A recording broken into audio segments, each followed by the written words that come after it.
Hey, what's up, everybody? This is Caticus. So, I wanted to give you an update on what's been going on in my life, especially studio gear wise. A couple of videos that I'd like to make in the future are full reviews of a few devices that I will show you in just a moment.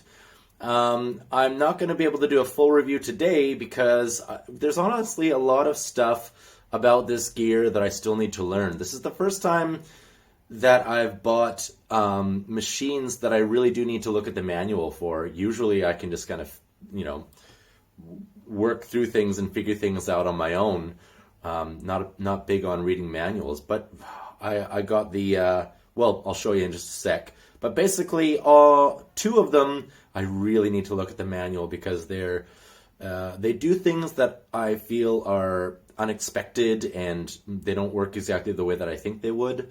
And one of them that it doesn't sound as good to me as it did in the reviews that I watched for it, and I'll get to that device in just a second. But I've had a couple changes to my studio since basically December and November and December. I got a couple new devices, a few new devices. And I figure I shouldn't waste any more time just waffling about here. So let's flip the camera around and have a look at the other devices. So I will see you guys in a second. All right, so here's the first one I got recently. That is the, Waldorf Iridium.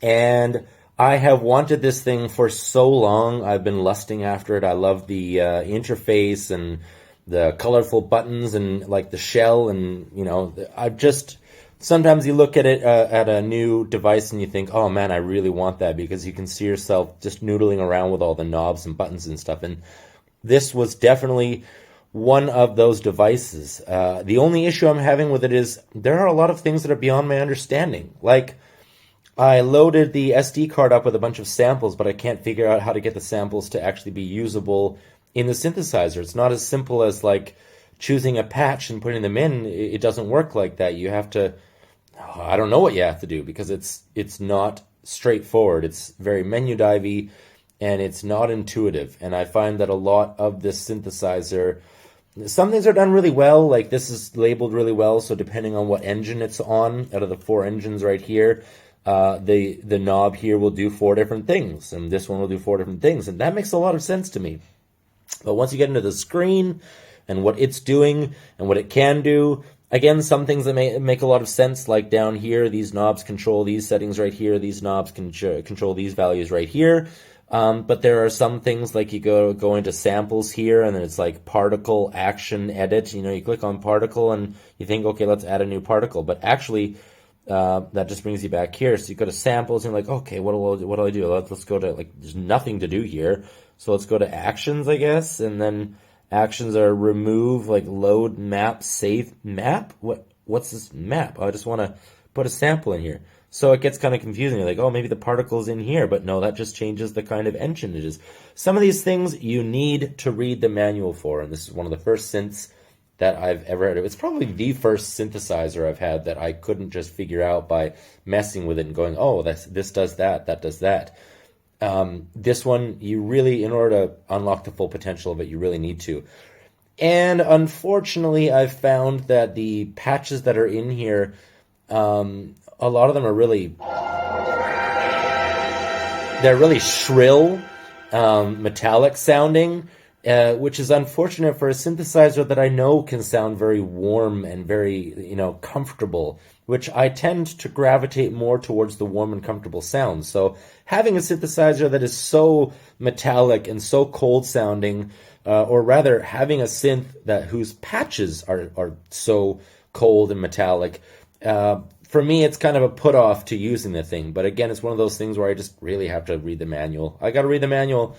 My unfortunate problem with manuals is, like, do I read it from page 1 to the end, or do I just go to the sections that, like, I don't really know where to start with them. I guess the only, best place to start is to just start. But we'll find that out in a bit. But let's hear a couple of the patches on here, and I'll show you how it sounds just out of the box. So just give me a minute, and for the next part, I'll play on the Polybrute, controlling the Iridium. Because, one more thought I wanted to put about this is, I was kind of excited the fact that it has these 16 buttons right here. They're definitely not pads. They're absolutely buttons. They look like pads.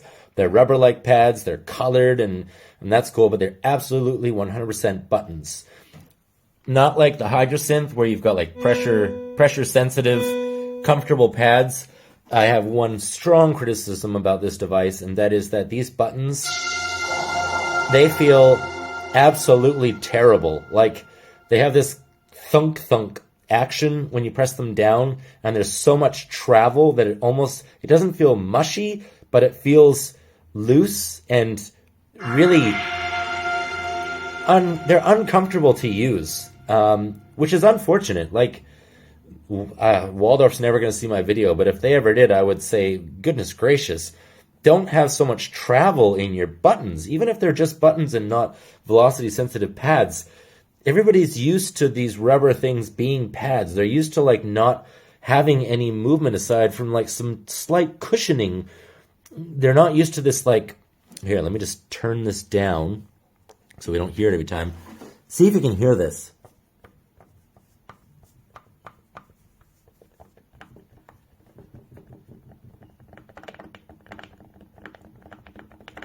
I don't know if you can hear that, but they're basically, there's a rubber membrane underneath that's like thunking down and coming back up. I can't even express to you in words how really unnatural that feels. And they wobble on top of their axis, and like when you push it this way, you can feel that side of the membrane come up while this side is still down, and then you push it this way and this side comes up, and like it should be one solid up down action, but it's totally not. It's really unfortunate that Waldorf went with these kinds of buttons. So anyway, that's my biggest complaint about this device, aside from the patches sounding really cold and metallic out of the box. Again, I've seen lots of videos where people make their own patches, and this thing can sound absolutely beautiful. It can do full-on analog modeling, virtual analog modeling of, these kinds of analog synthesizers, so it can sound warm and lush, but the patches out of the box, they just really don't do a good job of representing the range that this synthesizer can actually make. They all focus on this really synthetic sound, and that's cool. I mean, I have liked I've liked having a synthesizer that can sound so different from all the analog ones that I have, like analog, analog, analog, analog. I have a lot of analog. I have a lot of analog synthesizers, and I wanted something that can sound much different. One of the biggest reasons I went with this is for the granular synthesis, because I love granular synthesis. That's where it takes a sample, no matter how long it is, and you choose how much of the sample it plays, and then it takes bits from that section and mixes them all together, and I think that's fantastic. Whoops, my wife just called in the middle of it. I really like granular synthesis. One of the best granular synthesizers that I have seen, or the best one that I've seen so far, has been Tasty Chip's GR1. I've heard that there are issues with build quality, but putting that aside, slight issues, not like it's a piece of garbage, but putting that aside, the amount of granules that it does and that it puts together, I've never heard anything that sounds as beautiful as that. If you take like an orchestral number and you go down to a certain section, then you allow it to just get 20 different granules going at the same time, and they're all on the same note because it's in that one section, but they're from different sections of the orchestra and they're blending them together. Oh, it's absolutely beautiful. This does not do anything quite as complicated. It only choose 8, like a maximum of 8 grains, not granules, grains, and play them together. It doesn't quite have the same versatility as the GR1 when it comes to granular synthesis, but that makes sense because this thing does so much more than just that. So it's almost like the granular synthesis. It's not an afterthought, but it's a part of the machine. It is not the machine. But yeah, anyway, that's one of the biggest reasons I got this thing, and I can't figure out how to make it work because I can't load samples in, and the samples that are in here, like even they are hard to get to when it comes to granular synthesis. Like if I can find a patch that already has them loaded, then I can use that patch and cut out the other 3 oscillators and just use that granular part for that section. But that's like playing round robin where I'm just randomly going through it. It's like a gotcha game trying to find a patch that even has granular synthesis and one that sounds good. But, I mean, it is what it is. I've got to read the manual. But anyway, let's go over to the Polybrute, like I said, and let's give it a try. And just let me pause this for a second while I set it all up for MIDI. One sec. All right, here we are listening to some of the patches. Oh, I have to go back and forth to change the patches, whatever. Here's a patch.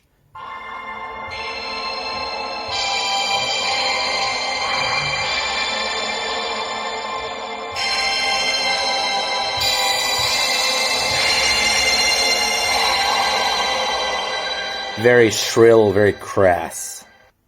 Here's another one.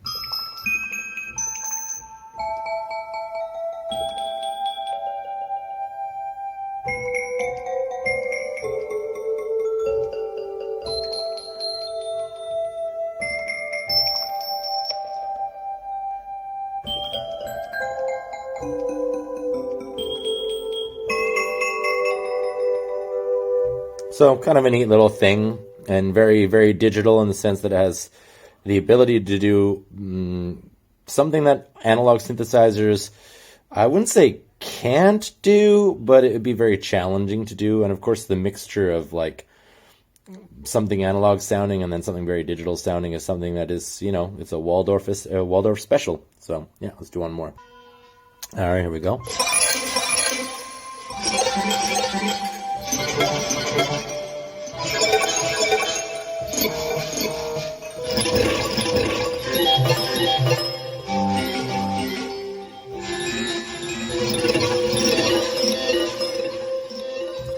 So you can hear these patches that I played for you. They are not beautiful ones. They are not ones that you usually see in reviews for things like synthesizers. Let me flip the camera.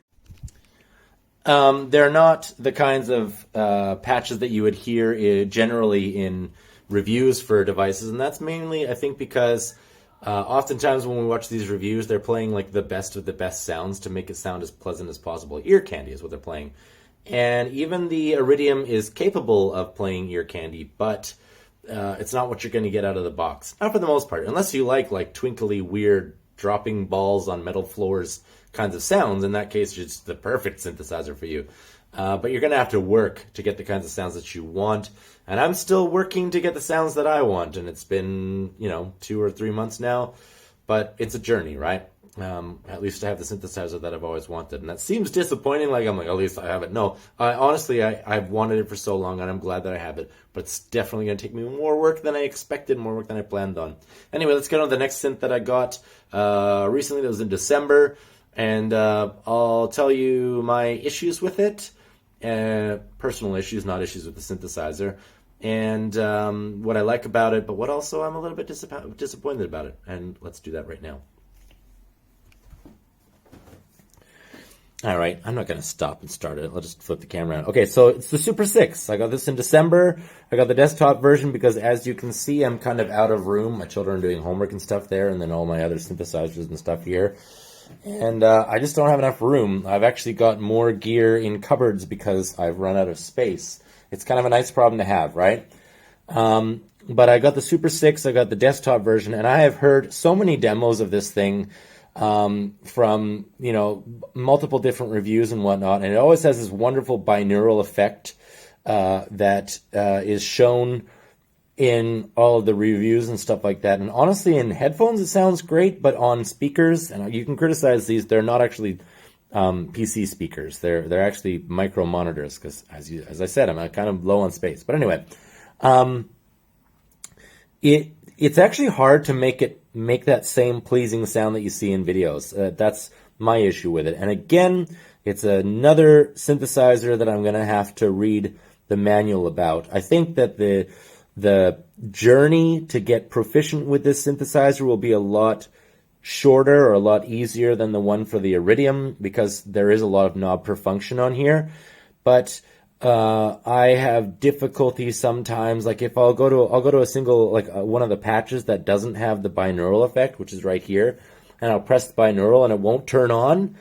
and I won't know why it's doing that, or I'll turn it on and then I'll like turn up the spread and there's no difference in sound, and I won't know why it's doing that. Then I need to know the difference between like the DDS1, DDS2, and then, well, off makes sense, right? But there are a lot of functions on here that I'm going to have to read the book for. So it's, again, another synthesizer that I have to study in order to use it proficiently.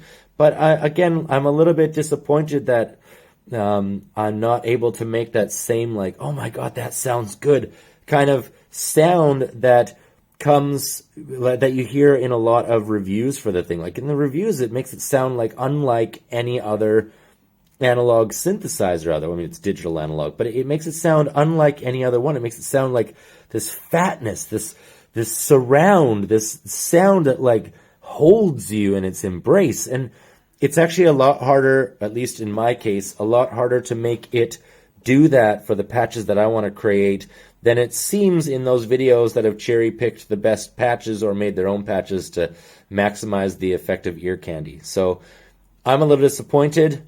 I'm not disappointed that the synth is bad. I'm just disappointed that it's, it doesn't sound as good to me as it did in the videos. And again, that's all. It all has to do with me not taking enough time to study it and not reading the manual. Oh, I hate reading manuals, but it is what it is. Let's hear a couple sounds from the Super 6. Just give me a sec to set it up. Okay, here we go with the first heavily curated patch.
Nice.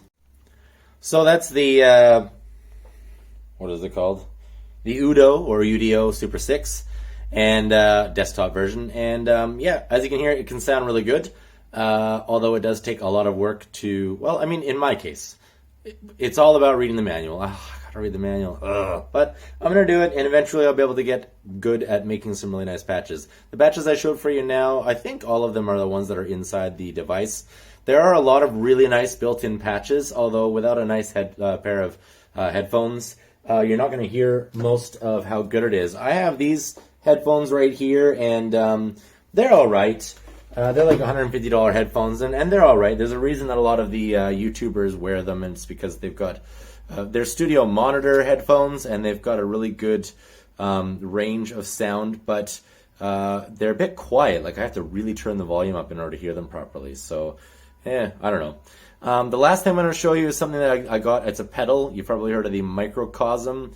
And that is something that I don't have to read the manual to understand it. I just got to figure out the algorithms. And maybe you can make your own. I don't know. Maybe I do need to read the manual. But let's have a look and a listen to it, okay? Let's just flip the camera around and do it like that instead of doing a break or a cut. So here's the microcosm. If you are into music gear, then you've definitely seen this floating around the channel. It's probably like 6 months ago. It was all over the place, all the rage. And it still pops up on some of the popular channels. People are quite fond of it. You can see beside it I've got the Zoya, which I did a review on. It's still one of the best pedals I own. I only have 3 pedals, and of course they're pedals that are specific to being able to use with synthesizers, not with guitars. So I have the Microcosm, the Zoya, and the Eventide H9 Max. So great pedals, but the Microcosm was new, and I really like what I have heard in other videos about people making like generative music, where it keeps creating like completely random and different sounds. And I would say I still have a way to go with that, because mostly what I can get it to do is just like jargle things up and not really in a desirable or rhythm kind of way. But I guess it's just another thing I have to read the manual on. But let's have a listen and see what it does when I play that pattern we were just listening to and play around with the microcosm. Now, generally speaking, you want something that isn't moving too much, like a melody that's like boom, boom, boom, would work really well with this. But a melody that's like it's changing all that, it would go into here and it would come out like hot garbage, unless that's what you want. So I personally, I think that it sounds a lot better when it's like core notes that are being played without so much movement so quickly. But let's have a listen, okay? Let's turn that up there. This is on ARP. So let's have a listen to see what it does to that last pattern. And of course there's no sound, and I don't know why. Oh, hold on one sec. Okay, for this part right here, I'm going to play this, like, it's the same pattern, but it's a mono patch. So that means it's not going to play the chords that I played. It's just going to pick one of the notes from that, which means it's going to be very simple, and it's going to be like bum, bum, bum, bum, bum. If you listen, very simple. And that means that this thing's job will be a lot easier. So let's have a listen. And we'll go through different patches on here.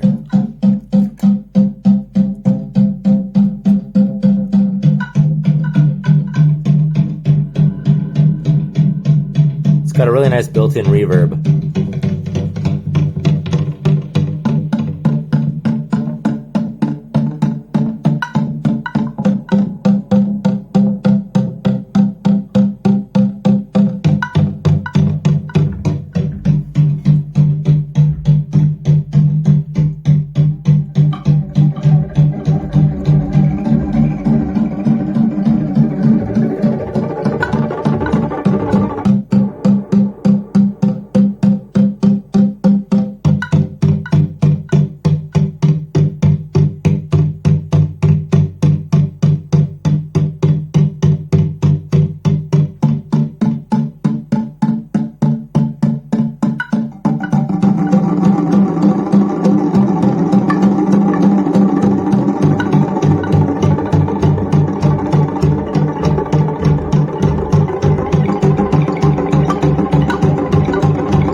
That's without it. And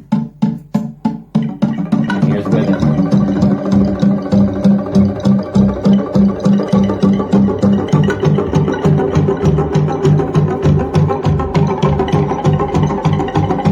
It's catching the rhythm, that's pretty good.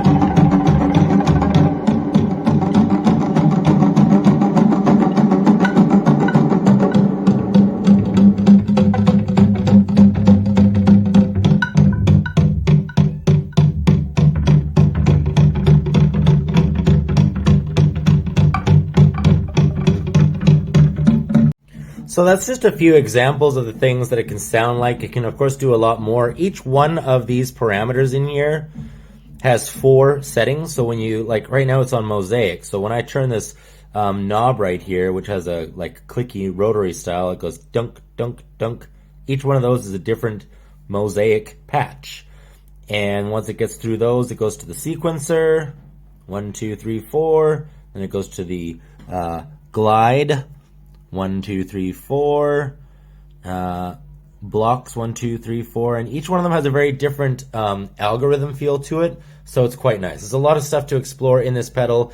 And part of using this pedal is learning how to make sound that agrees with it. Because it's going to do its own thing regardless of what you want it to do. I mean, you've got some control over like the shape of its manipulation or repeating or whatnot. You've got an activity knob here that'll make it very subtle, just slight like bleeps and bloops here and there, which will be in tune with what you're doing, or you can make it go absolutely nuts. You can change the mix level. Looping is how often it'll start looping whatever you're playing into itself, and then repeats, I mean, kind of similar.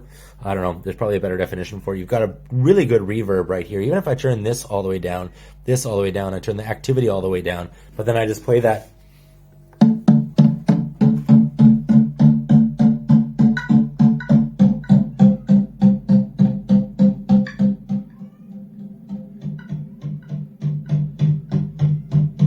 You can't hear it so well, but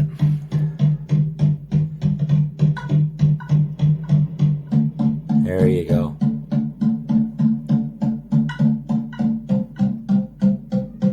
Here, let's get it up a little bit.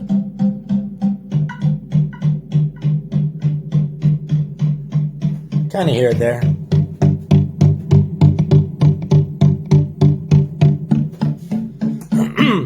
The reverb more so affects the sounds that this thing is generating and less so the sounds that are going into it. So you hear the dunk, dunk, dunk, which doesn't really have a very pronounced reverb on it, but then the sounds that are coming out of it do. And in actual fact, you could turn the mix all the way up so it's 100% this thing's sound, and then you'd hear the reverb on 100%, and it's a really nice, like, spacey reverb. It's quite nice.